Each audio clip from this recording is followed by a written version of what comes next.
Hi friends, ఈ చేపలంటే ఎంతమందికి ఇష్టం? మాకైతే ఈ చేపలు చాలా ఇష్టం.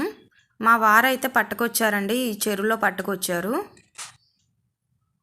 చూసారు కదా, అలా అయితే చేసాము. ఈ క్లీన్ చేయటం కూడా చాలా కష్టము, అయినా చేశాను. ఇది ఎప్పుడూ చేసే కూరలాగా కాకుండా ఇలా చేస్తాను, నేను కలిపి పెడతానండి. ఈ చేపలకి ఇలా కలిపి పెడితేనే బాగుంటుంది. ఉప్పు, కారం, జీలకర్ర, కొంచెం ధనియాల పొడి, కొంచెం గరం మసాలా, కొంచెం ఆయిల్ వేసుకొని ఇలా అయితే కలుపుకుంటున్నాను. శనగ నూనె వేసాను. శనగ నూనె అయితే టేస్ట్ బాగుంటుంది. ముందరగా నానబెట్టుకున్న చింతపండు పులుసును కూడా వేసేసుకొని కొంచెం ఉల్లిపాయ, పచ్చిమిర్చి, టమాటా కూడా కట్ చేసుకొని వేసుకున్నాను. ఒక 5 మినిట్స్ అయితే ఉడికించుకున్నానండి. అంతలోకి కొంచెం మెంతులు, జీలకర్ర కూడా వేడి చేసుకొని నూరుకొని వేసుకుంటున్నాను. ఈ పొడి వేస్తే టేస్ట్ బాగుంటుంది. ఈ పొడి వేసిన తర్వాత కూడా 2 మినిట్స్ అయితే ఉడికించుకున్నాను.